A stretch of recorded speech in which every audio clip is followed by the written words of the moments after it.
একটু জল দিয়ে দিলাম কড়াইয়ের মধ্যে, আর এখানে দুধ আরো আধা লিটার মতো দিয়ে দিলাম।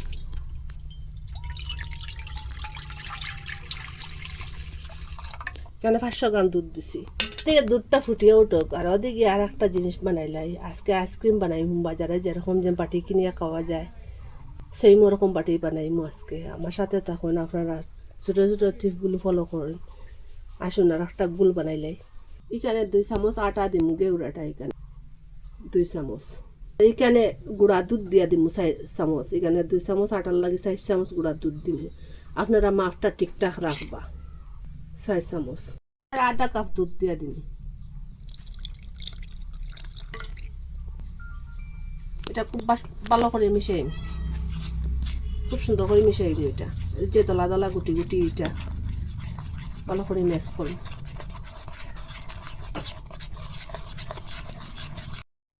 দুধটা ওরকম ফুটিয়াও দিছে, আর ওই যে রাখলাম গুল বানাইয়া একটু একটু করিয়া দিয়া এটা মিশাইলিম। এটা জাল দিয়ে একটু ঘন করব। কুটা চিনি আর 1 বাটি দিয়া দিলাম। আপনারা কাছে যদি কুটা চিনি থাকে না, এমনি চিনি থাকে, তো এইটা আগে দিয়া দিবা। আর এটা কুটা চিনি করে আমি এখন দিয়া দিলাম। আর ওরকম জাল দিতে দিতে একটু ঘন করব। কালারটা কীরকম চেঞ্জ হয় তখন একটু ঘন করবো, বেশি ঘন করতাম না। এখানে আর একটু ক্রিম দিয়া দিলাম। ক্রিমটা দিয়ে আর একটু জাল দিন, আর 1 মিনিটের মতো। অনবরত ওরকম লড়াচাড়া করবা না, নিচের দিকে দিয়ে লাগিয়ে দিব গিয়ে ওই যে আটা দেওয়া হয়েছে, আর আটার গন্ধ একটা কাঁচা গন্ধ আছে। ওরকম জাল দেওয়ার পরে একটু ঘন করার পরে আটা একটা গন্ধটা ওটা যাইব। আর ওই যখন ওরকম করে ঘন করছি, আর ঘন করা যাইতো না। যেরকম মিট বানাই দিয়েন ওরকম ঘন। এখন গ্যাসটা অফ করে দিলে, এখন এটা ঠান্ডা হোক।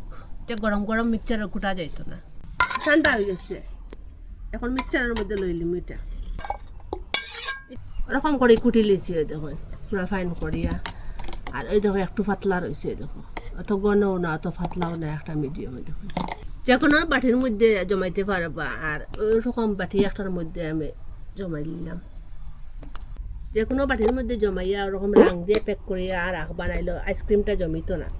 লাগিয়ে আমি ফ্রিজারে রাখি দিই। 2 ঘন্টা পরে আসছি, পেপার দিয়ে পরে প্যাক করিয়া আসলাম। আর এখন ফ্রিজার থেকে পা করছি, কীরকম হয়েছে দেখতেছেন।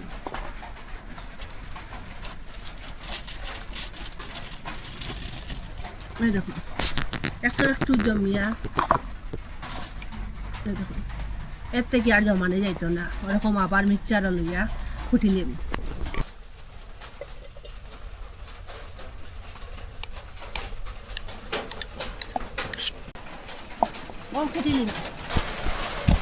ওরকম করে কুটি লিছি, ওরকম করে কুটি লিছি। দেখুন পুরা একটু ক্রিম দেবাই, আর খুব সুন্দর স্মুথ হয়েছে। দেখুন এখন আরো 2টা কালার দিন, একটু একটু ওখানে দিলাম কালার লাগে।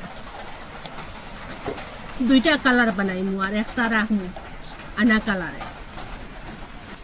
আরে 1 ফুটা ভ্যানিলা এসেন্স দিলাম। 3টার কাছে দিন, 3টা দিয়ে দিন। এখানে পিঙ্ক কালার দিব আর 2 ফুটা।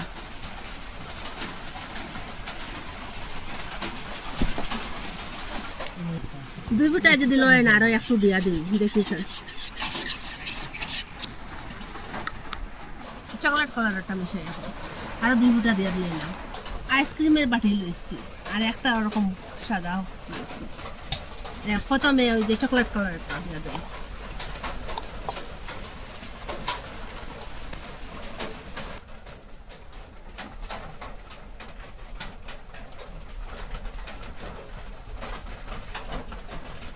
এটাতে একটু বেশ দিয়ে দিন, এটা বড় একটু বাটি। আর 1 চামচ দিয়ে দিন।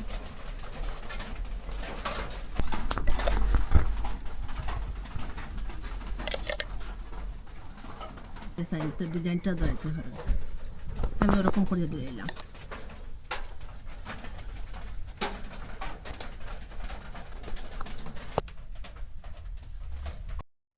আর ওরকম খুব ভালো করিয়া এটা প্যাক করে নিন, যাতে এটার বাতাসটা ভিতরে ঢুকে না।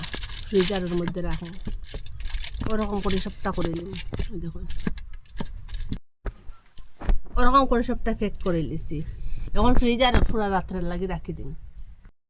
ফ্রিজারও এক রাত্রে রাখলাম। এখন ফ্রিজার থেকে বা করিলে এই আইসক্রিমটা একটা একটা করে সবটা লই নিন।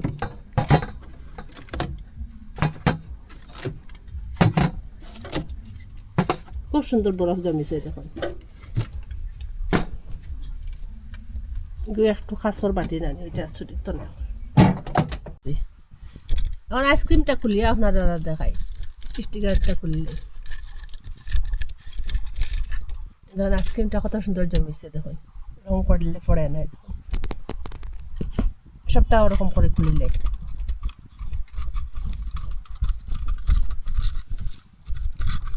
বন্ধ করেন না, খুলিয়ে আনলে বাদে দেখাইবে। সবটা হয় দেখুন খুলে লিছি। খুব সুন্দর আইসক্রিম জমিছে দেখুন। তা যে কোনো ভুসিমালের দোকানেও কিনতে পাওয়া যায়। আর এরকম যদি বাটি থাকে না, তো ঘরে যে কোনো বাটি থাকলেও ওরকম বানানো যায়। আর ওরকম স্টিকার দিয়ে প্যাক করিয়ে ভালো করে রাখি দিবা। আর এরকম বাটি না কিনলেও হইব। আর খুব সহজে খুব তাড়াতাড়ি ওরকম আইসক্রিম বানানো যায় দেখুন। পুরা দোকানে যেরকম কিনিয়া এরকম করে যদি বানাইয়া খাওয়া যায়, হেলদি। আর এক বাটির জায়গা 2-3 বাটি খাইতে পারবা, নিজের হাতে বানাইয়া খাইলে। আর দোকান থেকে এরকম আর কিনিয়া খাইতে লাগতো না। অল্প জিনিস দিয়ে একবার চেষ্টা করলেও বানানো যাইব, আর মনটাও ভরবো, পেটটাও ভরবো। আর দোকান থেকে কিনিয়া খাইলে মনটাও ভরতো না, পেটটাও ভরতো না। যখন তখন বানাইয়া খাইতে পারবা, একবার চেষ্টা করলেও আপনারা বানাইতে পারবা। আপনারা কই থেকে দেখা কমেন্টের মধ্যে নিশ্চয় জানাইবা। ভালো লাগলে লাইক, কমেন্ট, শেয়ার, সাবস্ক্রাইব করবা। আর আজকের ভিডিও এখানে শেষ। নতুন একটা ভিডিও নিয়ে ফিরে আসবো বন্ধুরা।